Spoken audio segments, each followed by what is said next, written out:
4, 3, 2, 1. Paso!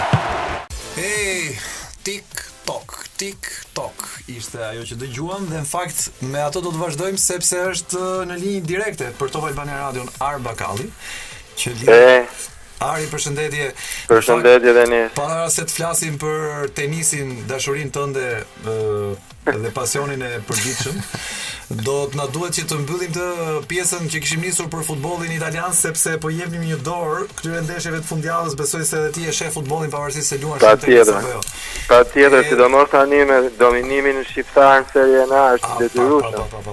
Ari ndjek Tiranën e vet, siç thot Ari, Tirana. Do tani jam bëj çik me Romën prej kumbull. Edhe me Romën, domethënë. E more. Domethënë si mjafton që ata shqiptarët që janë te Lazio. E more lajmin për kumbullën. Jo, nuk e di për çfarë bëhet fjalë. Është me Covid, është pak me Covid.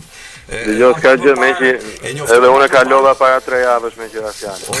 Se mos e qe me kumbullën, Mirë e kalove. Shumë lirshëm, as do e kisha marrë vesh nëse do e kisha humbur në atë. Okej. Për kë bën tifon Itali ndërkohë për Romën the apo Dëgjoj, unë edhe futbollin e shoh çik si tenisi nise me dashurinë ndaj njerëzve. Kam qenë me Milanin e viteve 90 të Van Basten, u bëra me Moratin, nga që ishte ashtu si gjyshi perfekt, dhe me Ronaldon. Pastaj jam i çik me Juven, tani jam çik me Romën, po me Inter. Ti je dashuri e urryer se të bëhesh me Milanin dhe të kalosh te Interi është. Dhe pastaj ke Juvja? Unë them që ai nuk e di se jam i tifoz. Ari nuk po e gjen veten akoma. Fal edhe. Po jo, po un kam kaq shumë shok që janë tifozë këto. Si mor vllasa dhe skuadrat i zgjedh të kundërta, kaq kontroversë. Ke humbur nuhatjen e futbollit, më duket që herët. Jo, po shoh futbollin si tenisi dhe lidhemi çik me personalitetet, individualitetet. Për shembull tani me Milanin pak prej Ibrahimovicit, pak dhe prej shansit që u kanë dhënë çunave të ri se unë e adhuroj kur këta trajnerët i japin shansin të rinjve dhe që të shprehin atë. Është njeriu do gaboj, po tani jo, shumë mirë bëri që na kujtove sërish Milani, se u fola pak më parë për Ibrën dhe duhet të thënë që Milani ka bërë këtë sezon një nisje spektakolare me fitoret edhe me këtë paraqitje që bën. Përveç parazimit me Romën, dhe humbjes që bëri me Lilën. Sidomos ditën e djeshme, pjesa tjetër që nuk. Dëgjoj, ka qenë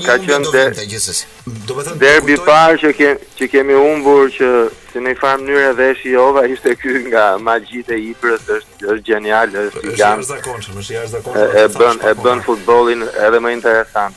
Do të thënë, ky njeri është sikur vjen nga një botë tjetër e marcialitetit, pra arteve marciale për ta shprehur gjithë forcën e tij në futboll. Okej, për t'i vënë kapakun, serisa Atalanta Inter dhe për të folur me Arin për tenisin, Atalanta Inter e diel ora 15.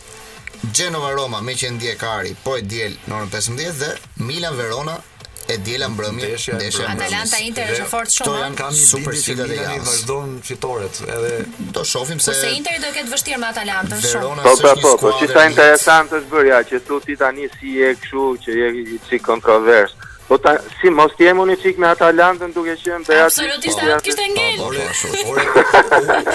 Unë jam me ty, Ari, unë ndroj vlla. Edhe unë po i qik me Napoli, po i qik me Lazio, po si mos kemi por më vjen keq. I do robi të gjitha. Ti duhet i qik robi me Spalin, ti jap dhe një lajm të fundit Arit. Jepi, që na dalin po rrifet në këto momente. Po atë po shoh.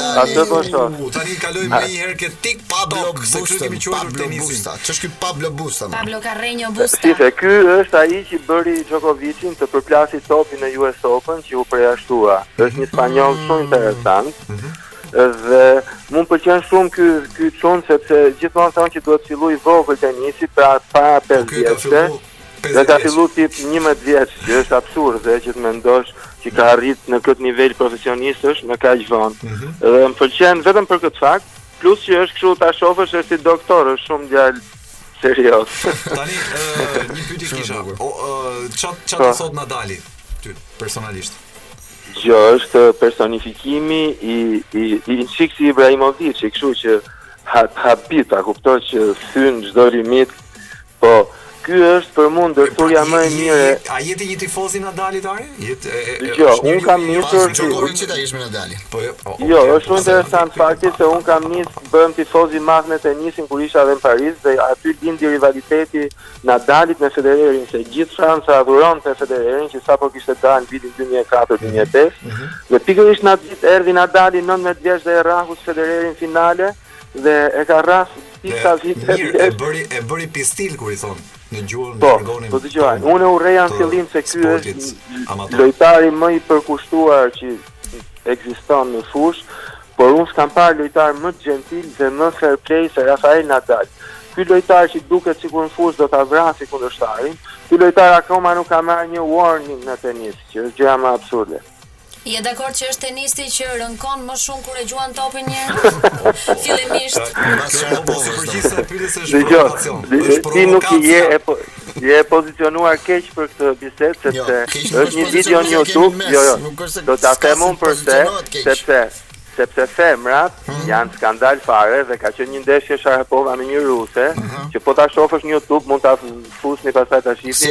Aty bile në YouTube është ajo, si më thënë përshkrimi është is this even legal? A mund të jetë e ligjshme, a kupton? Dhe imagjino sikur ta ndjesh. Jo, po ti nuk mund të flasësh kështu se ky është diskriminim seksual. Imagjino ta ndjekësh atë ndeshje në radio, vetëm me efekte. Ja, imagjino ta ndjekësh në radio vetëm me efekte. Dëgjoj, shive, mos lëviz, sepse mund të ta vë. Po, si është me teknologji. Jo, se është Nadali, jo. Ari, tani edhe pyetja jemi në ekstrem të kohës. Nëse do kishe vetëm një zgjedhje midis Nadalit edhe Djokovicit, kush do ishte bileta që ti do? Dëgjoj, më ke vënë shumë vështirësi sepse Djokovicin unë kam arrit ta takoj personalisht dhe kemi lidh një miqësi familjarisht me teatrin e tij më shumë dhe me vëllezërit e tij. Kam kalu më shumë kohë sepse e tillë ishte situata, po dhe me të jemi taku si me të zyrtarisht dhe ai personalisht njeh dhe për mua është absurde kur artikuloj këto fjalë akoma sa arrit ta besoj që është e vërtet, po është e vërtet dhe nuk mund ta them, a kupton? Është për mua është kënaqësi që nuk mund të gjej. Një ditë tjetër kam 1 metër ose 1 metër ose të mirë nuk di. Një fitore tani është gjithë ky arritje. Se për ato po flas. Po jo më thon të gjithë, po si se bëri një zgjedhje ky Ari, po si nuk e bëri. Edhe unë jam i vështirë, që unë jam binjak, edhe Nadali është binjak, dhe Djokovic është binjak. Edhe bravo. Edhe ne nuk bëjmë statement sepse nuk duam të Ari pyetja fundit. Kontradiktojmë. Kush është VIP-i i fundit që ti ke rrahur në tenis? VIP-i i fundit. VIP-i i fundit. Një njeri. Elton Haxhi, që ka qenë zëvendësministri i financave. Po me qeverinë umore. Dëgjoj, Elton Haxhi nuk do ta them se do ta diskriminoj, por ka një 7 vjet që ne mori 20 për 30. Okej. Ar Bakalli, faleminderit shumë që ishe në Top Albania Radio. Faleminderit, ishte kënaqësi. Përshëndes gjithë dëgjuesit e Top Albania Radio. Shumë faleminderit. Fantastik. Edhe ne i përshëndesim ata që na ndoqën deri në këto çaste në puntatën tonë në emisionin parë të Paso. Ju lëm takim vetëm pas një jave, ditën e premte në orën 18. Për çka nuk tham sot, e vazhdojmë mot, pra vetëm një javë na ndan. 4, 3, 2, 1. Paso.